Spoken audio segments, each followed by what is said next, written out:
Thank you. All right. You're welcome. 717. Let's go to the phones where we have the mayor of Sin City, Mayor Robert Hofmann, and his many hats that he wears. Good morning, Mayor. Good morning. Good morning. All right, get your Zoom going there. So I guess we'll just first start with your GVB hat. Now, we all know you're on the Guam Visitors Bureau board. You guys got the big cleanup going on Saturday. How important and key is this first step? And I do think it's kind of a first real official step into reopening tourism for you guys. Well, it's great to see that people are coming together. And, we were looking at the numbers. I was asking about the numbers last night. Originally, when we were going to have this scheduled, we had about 1,000 people sign up. Right now, we're at about 400. So for those that did sign up prior, we're asking them to make contact with GVB to, get their assignment, stuff like that. But a lot of the GovGuam agencies and different groups, civic groups, have stepped up as well. So there are probably numbers that we don't know of, that they're just already still going to do that. They didn't know that. I guess they have to recontact GVB to let us know. But we're all geared to go. I know GCC is going to be clearing Route 4 here by Encinahanya, as well as some of the beauty queens. So that's going to be great for them. And then, so I know the other different agencies, the Barragata mayor, and the different mayors have already stepped up, and we actually started cleaning since yesterday. So, it is a first step to kind of welcoming the visitors. We always say when you're going to have visitors to your home, you kind of spruce up and clean up. And so this is the best way to do it. How are we going to do it, though? Because when I have visitors in my home, I shove everything in that one closet in the hallway. Just pray to God no one opens that door by accident.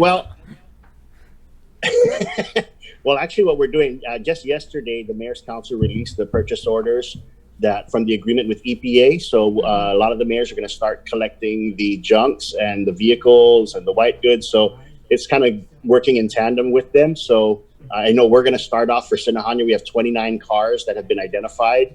So, those purchase orders are out there. They're in the hands of the mayors. They're in the hands of the vendors. The vendors are mobilizing their heavy equipment.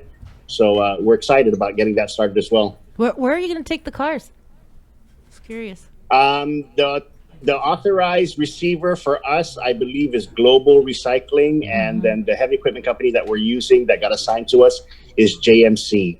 So these companies all had to make sure they're permitted by EPA and pass all muster. They actually had a contractors meeting a few weeks ago for those, how to properly handle the materials, making sure that their workers are safe and how it's done. So some are using flatbeds, some are using trucks, boom trucks, some are going to be using, tow trucks. So depending on the type of vehicle. And then the mayors were given a sliding scale about what they want to, what the priorities are. So some have tires, some have white goods, electronics. So we're working on that, but we're looking forward to kind of getting it done. We're actually, in our discussion yesterday, we want to see that we hate seeing this program end. And the fact is, it's very paper heavy in terms of getting it routed and rerouted for this. It's pretty much the same program that's existed for the last how many years. But, every time the money runs out, everything stops and then they refund it. And the same contract that funds the same program gets rerouted to the Attorney General's office and all the other things. I'm like, it's the same thing, just the amounts and the dates have changed. And so we're trying to figure out ways that we can kind of do this quicker, where we don't end on October 1st or September 30th, because the project doesn't end. The trash doesn't go away September 30th, and the money that's allotted for it is not going to run out. It's it's already set aside. Can we continue to use it till we finish it? So it's difficult for the larger villages to kind of get a grasp of the logistics, but they started. These white goods, junk cars, are these on residential properties, or are these like the ones you see on the side of the road that you guys are picking up? It's a mix of both. Okay. It's a mix of both. In some areas, it's on the side of the road because there are no easements or it's part of their property. But for most cases, a lot of them are in either residence place. So they have to sign waivers, and they we try our best to get it as close to the road as possible by pulling it with a chain or a pulley. And then for those instances where it is enough clearance, we go in there with a backhoe and grab it and make sure we take care of it, properly handle it. And then when it gets to the yard, it gets drained of all its liquids and fluids and everything. Mayor, someone was asking here in our Facebook comment, are the mayors still receiving applications for disposal? It depends which village. So we started out July 4th or 5th when we started doing ours, because we put together the matrix and the planning and the mapping. Sinahanya is a lot easier to manage in that sense. So we're able to do it. So out the gate, we talked to the contractor yesterday. They're like, you're the first mayor to make contact with us. So some of them were waiting to see that PO in their hands so they can kind of find out how much debris and junk they need to move, because there's a limit. It's not an endless supply of money. Right. So like for us, we believe we can probably easily handle the 29 cars. So it depends on the mayor's office. We asked them to contact your mayor's office, but the main thing we say is don't put out anything by the sidewalk or the curb, because they can be hazards. And if we get kids coming back to school in the next 2 weeks, we don't want them walking in the road because it's impeded by a washing machine or anything. So please, contact your mayor's office, and they'll give you the word of when you can pull it out or when you can lay them out on the curbs. Mayor, the cleanup, not just in Tumon, right? This is you got a lot going on all over. It's island wide. It's major tourist areas. It's areas that people felt that needed to get spruced up. So those adopted parks and those companies that have adopted roadways and parks, they're stepping up in their end. So it depends where we're cleaning the inside of the village and as well as the outskirts. So I rarely tourists come into Sinahan itself, but it's a pride thing. And if the neighbors are going to do their part, they want to step up and clean up their area. We call those the wrong turn. Canceled, a lot of them did it. Mayor, what about that parking garage in Tumon? This has just been, and you guys know the one I'm talking about, that's turned into kind of the homeless. So I know that Governor Gutierrez, now President Gutierrez at GVB, made contact with the owner, and I know that they had an agreement with the owner, and the owner actually hired somebody separately to help manage that. I know they're vacating them, or if they've not yet vacated them, but they're posting the proper signs to get the evictions there. Then I believe they're going to be tearing down the structure, because I don't know, in some areas the structure actually collapsed on itself. So it is unsafe. It is very unsafe. And then there's also just piles and piles of trash and excrement and everything in the corner. I know it's breakfast, so I'm sorry, everybody, but there's things that we're trying to figure out how to handle those kind of biohazards as well in terms of handling it. I think it's great that the governor got a hold of the owner, because Guam EPA was having a really hard time trying to track this person down to give them their notice of violation. Really hard time. Like, I gave Guam EPA the guy's cell phone number, and all I heard from them was like, oh, we don't know. He doesn't check his email.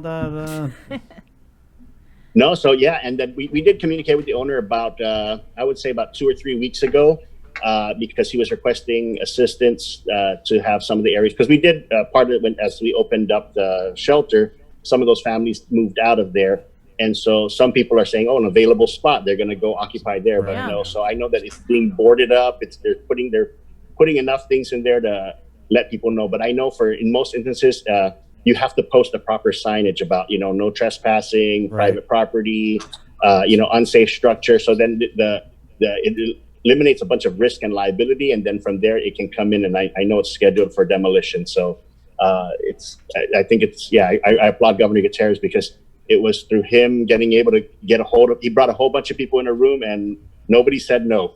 So he has a great finesse on that. That Uncle Carl finesse. Yeah. There you go.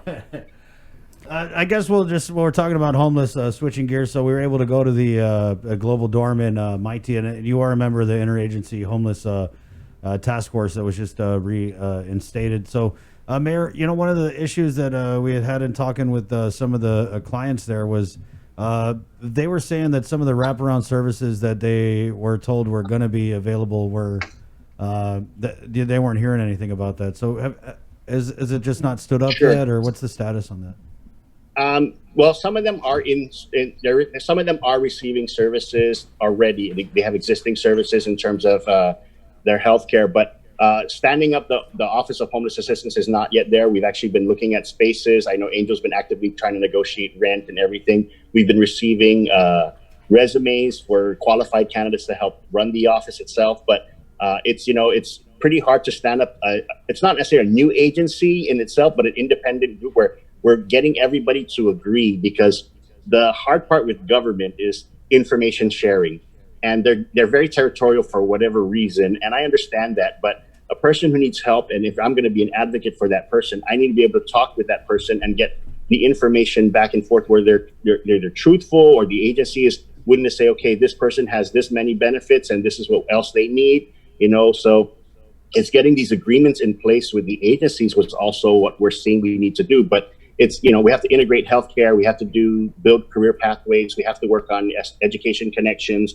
We have to work on housing. We realize the great job that needs to get done on this end. But the main part for right now, COVID, was get them off the streets, get them in a safe area, and then we can kind of go and work it from there. But, there's 72 of them. I know it's a work in progress for the additional shelter spaces, and that's something that's actually going to be done. Today we have a homeless meeting, so we're going to get some updates on that. But, it's keeping them in a safe area and not exposing them to COVID. And, I know there's 72 people up there, and we're trying our darndest on that end. But Catholic Social Services has been a great partner. I know the Lieutenant Governor met with the people that run the program there. And I hope people know that it's Catholic Social Services is a service provider. The government's actually doing a lot of the back work. Yeah. I hope people don't think, oh, well, praise Jesus, it's the church saving. So I'm like, well, they're a provider. No, well, I think the homeless people know that. Yeah. They're thankful for Catholic Social Services, not so thankful that the government just put them there. And they are the only ones that are doing the shelter. They run Guma San Jose. They run all these, they have these shelters. So they already kind of understood what it takes, and it makes sense instead of having somebody else. They've been there. It's like week 3 for the homeless, some of the homeless people there, and from what they were told, they're only there for 30 days, and they had been waiting for these wraparound services. So they're not quite sure what's going to happen next week when we hit this 30-day mark, and whether or not they're going to be allowed to stay there. And when we spoke with Mike Suzuki from Catholic Social Services, he was saying that there may be this possibility that they may extend that particular contract. So these 74 individuals, 14, I believe, are children, won't be back out on the street. Can you tell us a status on that? It's being discussed today. I know that they're looking at other areas because, as other areas become available and other instances become available, we can start to kind of move things around in a way where families are in one specific area, individuals are in one specific area, veterans are one specific area, because that's kind of the dynamic of what actually needs to be done. So at the time when we did this a few weeks ago, Global Dorm was the only thing available. And as GSA did their contracts and did their, the RFPs and RFIs and all the other things. So there are other areas we're looking at to kind of then sort everybody out in a way. So I don't believe they're going to be put out in the street. I know that because when we talked about this is several months in working because COVID isn't over. So the guy saying he's going to lose his spot, I doubt it right now on that end. People are just kind of, like I said, today we'll get the update on the other additional space. So either be bed for the night. I know they're looking at other places where it's closer to transportation and more services, different types of treatment. So it's going to kind of be spread out more versus very concentrated in the Global Dorm. And then I know they were looking at some apartment units that are full apartment units that are for sale. And what we don't want is for people who are in current apartment units or landlords to start kicking people out and saying, okay, I want to turn this into a shelter because I can make more money off the government or something. And then we have, we're contributing to the problem. So we're treading lightly on how this goes on in terms of existing inventory. And then, we know that it's a matter of what else can they do? And if they're able-bodied, and I know the governor's very strong about shoring up the stipend program. And that's going to get worked on, and that's the first task of the OHAP is the stipend program, where we can get some of these homeless people and individuals to different job sites and get them stipends to either help clean up, maintain, and do a little kind of a work some of the stuff they're getting off of now in terms of that, and build some of that resume and job training. Yeah. Who's paying for this? Who's paying for the Global Dorm? How much are we paying? What's the amount for this contract? That I don't know. I don't know the specific details of that. I would probably have to refer you to Homeland. Homeland would be the one probably to get you the Is that details CARES on Act that. funding, or is that local government? It is funding? CARES Act funding, Okay. but I know that different agencies receive different types of money, and it's all going into different. So one part of it, the meals, is probably one part of it. The laundry is probably another part of it. And then the actual structure itself, and then case management is a different part of it. So it might come from multiple agencies. And I think that's where. What about this stipend program you just mentioned? That one, I believe the governor got that from, I want to say Interior, but I'm not, don't quote me on that. I want to double check that. I know that that's what we're trying to shore up, because we're looking at other jurisdictions that actually do this. And it works for them. And so it's just replicating the best practices of those agencies. Right. And we've been participating there's a United States Interagency Council on Homelessness, and Guam is now back a part of this. And so I know that just on the 27th, several members attended the webinar trainings, and we're trying to line ourselves up with the national goals and meet that. So this is going to be one of the first times that Guam is back in that full fold. And that's kind of one of the things we're doing is putting all these agencies and saying, okay, now this is the goal, these are the solutions, because sometimes they just say, I only know so much. So in our meeting last week, we wanted to know what existing programs are out there, what the capacity is, what the funding sources are, if they're saying, oh, we're full already, or we still have room. And because then that's as we do case management and as we use the point in time information, because it's a 4-page information. If you've ever seen the fit count survey, it kind of gets people into the correct areas. And that's one of the things we're looking for the OHAP to do, is to, review all these, get the people's permission, and then find out if they want to relocate for reunification, they have better opportunities somewhere. That's something we can help with. If it's a matter of them getting treatment in a specific place, sometimes, not everything is a mental health issue, and not everything else is a drug issue. Right. Sometimes it's just, they're down on their luck. I've met people who are living in their cars. And so us as mayors have been actively going out and looking for families, because we know that was priority one, is finding these families. And, you can't force somebody to also go to the shelter. So yes, there's people still out there. Right. They just refuse to go. This Passport to Services program for the homeless, and I think one was just held a month or so ago. Are you guys not, you said there was an issue with information sharing. Are you guys not getting information that was collected? And I would think that you guys would have files based on this Passport to Services program. It's both ways. If you ask an individual if they're a sex offender, and they're going to tell you no, because they don't want to get disqualified for something. Or if you ask them if they have drug issues or other things. So it's a matter of getting, what their full names are, their information, because some of them don't have IDs. So if I'm going to advocate for you, I'm going to say, I need Sabrina's information. I'm helping her put together her packet and, get her on these right paths.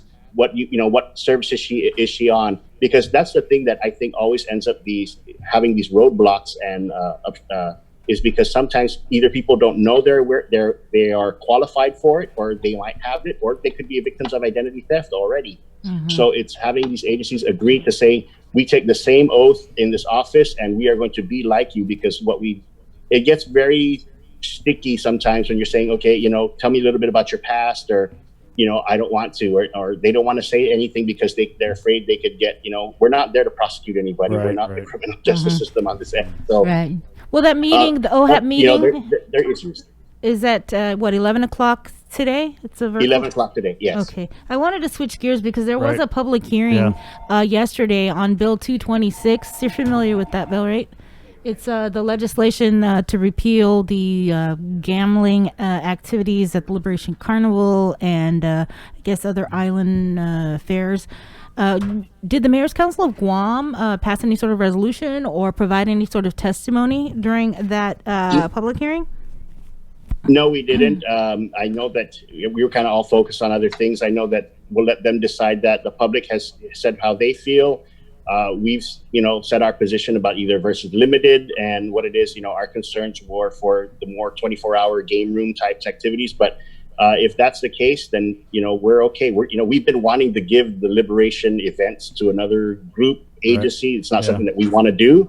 We've been trying to pass it for the last, saying somebody take it, because every year we take it and we get criticized for it, and we're like, we've been telling people we don't want it, and we don't want to abandon it either. Yeah. No, I read the old story, and it was when this bill first came out, and the Mayor's Council of Guam was really concerned about it because the Liberation Carnival, it's a big revenue generator for mayors, and if that's not going to happen, then I believe the Mayor's Council discussed the possibility will then give this responsibility of running the carnival, running the Liberation, over to the Guam Visitors Bureau. Yeah, and I think this year was kind of the proof. And there's really no money, it's hard to do anything. I mean, I really applaud what you guys did there. I love the virtual parade, so thank you. So Jason, Bree, I don't know who thought of that down there, but it's been great, and the videos that we've been sharing with people, I think it's it really brought a sense of nostalgia back, and so it was a very great broadcast, and we really thank you for that. But you saw that, as we really wanted fireworks, and we tried our darndest, even down to the last minute, just asking people, hey, how about we just put a little bit of money together, and here we go.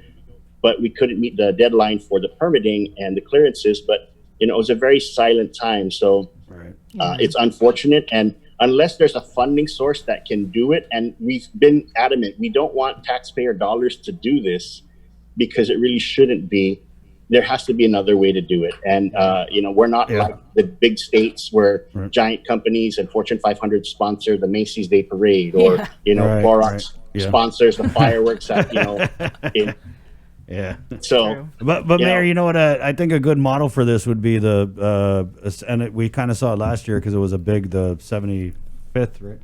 Last year was 75th. Yeah. So the transition. So we had so many businesses donating into this transition from Cabo Tenorio over to Lou and Josh, and I don't know. I think that's a good model. This administration has shown, and kind of set the example for maybe the next that. They can kind of shake that private sector tree and get a whole lot of money to fall down for. I mean, if we could do it for a transition and we did it for the big liberation last year, then that could be kind of the model moving forward. And it's going to be hard because businesses were hit up really hard. I mean, we're planning our inauguration already for January, and we're looking at each other like, how are we going to pay for this? And so it's going to be for us, for those without, for those that are going to be moving forward. We just got to do our election. We're trying to figure out how do we do it for us in a sense. Is it scaled down? How do we do it safe? But businesses are hurting, and we hope that businesses do realize the beauty of sponsoring events like this, and they see the value in it. I mean, I really wish many people would step up, because not everything is about soccer. I mean, I'm not knocking soccer or knocking or baseball or the other things, but they can get money everywhere else, and it's not like something people don't automatically think, hey, I'm a big company, I want to set aside. There's no FIFA for the mayors. Yeah. So, should Japanese companies or the military want to help them sponsor it, that'd be great to do. It's all welcome, but at this point, it's really hard to coordinate and put together everything. Mayor, I know you saw Mayor Metanani, or I don't know if you did see Mayor Metanani's testimony during the hearing on the gambling yesterday. He had really brought up he had said that why are the senators focusing on this issue of gambling and the game rooms when there are stray dogs and there's illegal dumping going on.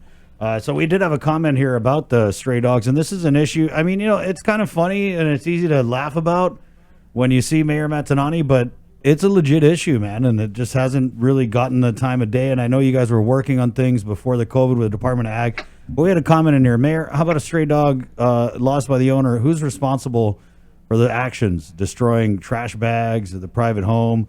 What happened to the dog pound going around picking up stray dogs? So if you could, for all of our people out there who are suffering from these stray dog issues.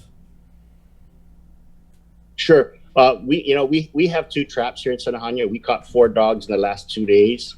We bring them up to gain. I know it's about shelter capacity. It's about people, if these dogs are caught in the traps, and several mayors have the traps, people like to open the traps and let the dog go. And it really is frustrating, because the amount of time and food and, spent on all these things, it gets pretty difficult. So, we did write a joint letter with the Department of Agriculture to get some money for technical assistance, which would expand the game operations, would expand the shelter capacity. We're working with them, and that's the thing we want people to know, is we're working with them, because these are some solutions that we can. And then shoring up the spay and neuter program, getting more officers, getting more animal control officers, getting more transport cages for them to be able to do their job on that end. But people just, for whatever reason, don't think the leash law applies to them, or they want to feel good about feeding the neighborhood dog or something, and it's hard to do, and it's a vicious cycle. But we love our animals, we love our furry friends, and we're trying our best way to really get those that are causing those problems. We're not after the pets and the family members and those people that try their best, because I see people who have really beautiful animals and try to walk them, and then strays come up and start fighting their dogs on the leash. And so they get very frustrated, and we understand that completely. And so it's trying to figure out, where do we go from here? And we've said yes. And the thing is that I know that the letter that we wrote to the Interior Secretary guy that works with us, that Dominique guy, Douglas Dominic. that he actually has a degree in animal control. So we're like, hey, by the way, Wow. this is this is right up your alley. And Never knew that would come in handy. Yeah, so he that's kind of his background. Yeah. So we kind of just said, hey, about invasive species, Right, and what do we need to do? Because there's a lot of things out there. I mean, the plants, the bugs, the dogs. There's many problems that plague us here that can really ruin our flora and fauna. And yeah, littering is a big thing, and we get it all the time. The chickens love to open up the bags and eat trash, and so Okay, Mayor, it's difficult. We got to run, but thank you so much for your time. Thanks, I was able to touch on so many issues with Sinani Mayor. See you at our 11 o'clock. Right Wash on. your hands. Right on, Mayor. Yeah, wash your hands. Okay, we'll see you. Hey, the show is proudly brought to you by Polka, which is distributed by Ambrose Inc. You can check out the Polka line of coffees and teas. Also, ITN and Calvo Enterprises. Just a big shout out to our generous sponsors. We'll take a break.